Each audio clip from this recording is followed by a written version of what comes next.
5 motivos para você investir em FDICs de forma detalhada. Vamos à primeira, que é a alíquota de 15% sobre o ganho. Vamos lá. Nos demais fundos multimercado e de renda fixa, você tem a alíquota regressiva, que vai de 22,5% até 15% de imposto de renda. Lembrando que a gente vai seguir aquela regra de que de 0 a 180 dias, você vai pagar 22,5% sobre o que rendeu, de 181 a 360, você vai pagar 20% sobre o que rendeu, de 361 a 720, você vai pagar 17,5% e acima de 721 dias, você vai pagar 15%. O que faz com que o FDIC se destaque nesse sentido, por quê? Porque você vai pagar somente 15% de imposto de renda, mesmo que você tenha ficado 32 dias ou ficou, sei lá, 1.000 dias. A alíquota é de 15%. Esse é motivo número 1. Motivo número 2, não há a incidência de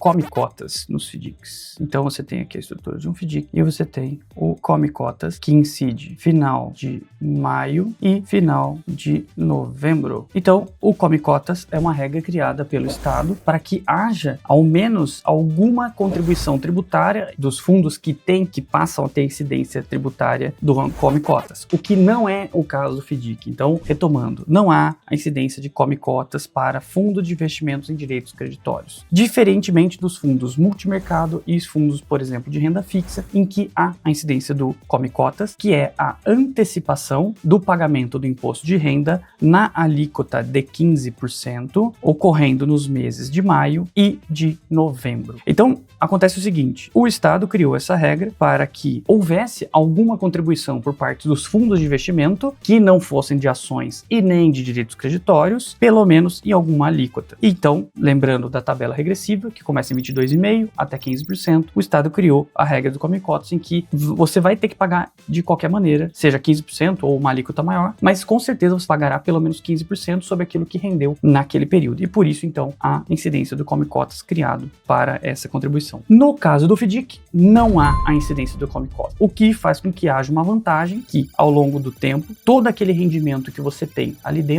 essa rentabilidade vai ser sobreposta. Então, aquele valor que seria utilizado para efeitos de pagamento de antecipação de imposto, maio, novembro, no caso do come-cotas, esse valor que seria pago, na verdade, ele fica retido dentro do fundo e ele serve de base para continuação da multiplicação de juros compostos dentro do fundo. Então, esse é o motivo número 2 para você investir em FDICs. Vamos ao motivo número 3. Motivo número 3, você tem a proteção de outras camadas. Não é para todos os FDICs, mas a maior parte deles, em que você tem no cascata ali da senioridade das cotas, você tem a figura da cota sênior, você tem a cota mezanino e você tem a cota subordinada. Então, qual é essa vantagem? Que se você está alocado em uma cota sênior, você tem a proteção das cotas mezanino e cota subordinada. Ao passo que, se você acompanha e monitora este FDIC, vendo que está acontecendo o que a gente chama de PDD, que é provisão para devedores duvidosos, em que há uma marcação no fundo quando os credores não recebem dos seus devedores. E a primeira camada em que vai ser penalizada será a cota subordinada. Afinal, é a que traz maior retorno. Lembrando que a rentabilidade de uma subordinada é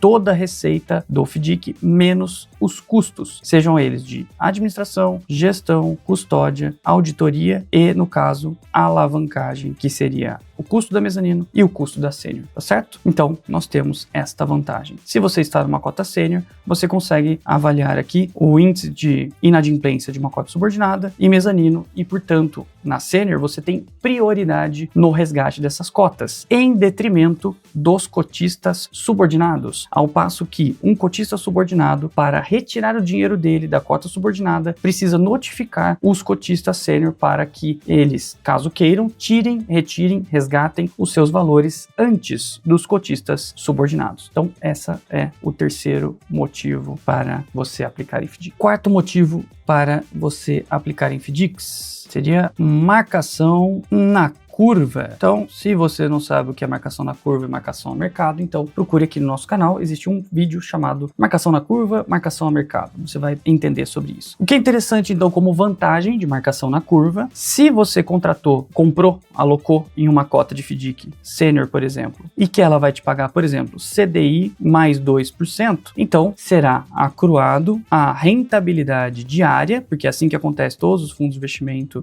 salvo algumas raras exceções, e renda fixa, em que acontece a rentabilidade diária desses títulos. E a rentabilidade diária se dará em razão daquilo que você contratou, ou seja, CDI mais 2, do CDI do período mais uma taxa equivalente a 2% ao ano, e que vai ser trazida a ser apropriada diariamente. É assim que vai ser constituída e composta a sua rentabilidade neste FDIC, tá certo? Em contrapartida, você tem a marcação a mercado. A marcação a mercado seria o quanto vale essa cota no mercado secundário para que você venda, no caso de um fundo fechado, para eu comercializar essa cota, o quanto ela estará valendo. São preços diferentes. Um é marcação na curva, que se dá em razão da taxa de contratação, e o outro é marcação a mercado em razão dos riscos de você vender de forma antecipada, ou seja, antes do vencimento, determinado ativo, e que quem dará esse preço serão basicamente os compradores desse título. Então, se há uma vontade muito grande de comprar esse determinado ativo, ele terá uma valorização e, portanto, um ágio. Se não há um grande motivo, um grande entusiasmo para a compra desse ativo, então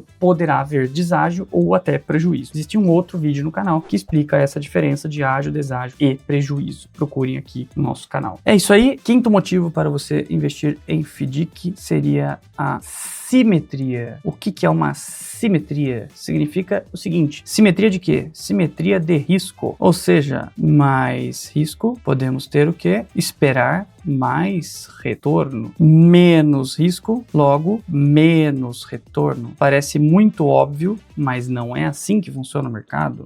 Quando você tem um ativo em que você tem mais risco e, portanto, mais retorno, e outro ativo menos risco e menos retorno, isso você tem uma condição simétrica de investimento. E aqui na estrutura de FDICs, a gente vai ter aqui, ó, a cota sênior, a cota mezanino e a cota subordinada. Muito bem, nessa simetria, nós temos que a cota subordinada é considerada a mais arriscada. Por quê? Porque ela vai ter toda a receita dessa operação fica aqui dentro. A receita vai tudo para a cota subordinada e tira-se daqui os custos e, portanto, todos os custos dessa operação, seja de administração, gestão, auditoria, custódia e alavancagem da cota mezanino e da cota sênior. Também acontece o quê? Toda inadimplência vai seguir da seguinte forma, vai ser neste sentido, ou seja, qualquer inadimplência que aconteça na estrutura de FDIC prejudicará e acarretará numa perda de valor da cota subordinada. E acabando, exaurida toda a cota subordinada, ela começa a atingir a cota mezanino, e depois de terminada, exaurida a cota mezanino, atinge-se a cota sênior. Por que eu tô falando de simetria aqui? Porque a gente vai ter muito mais risco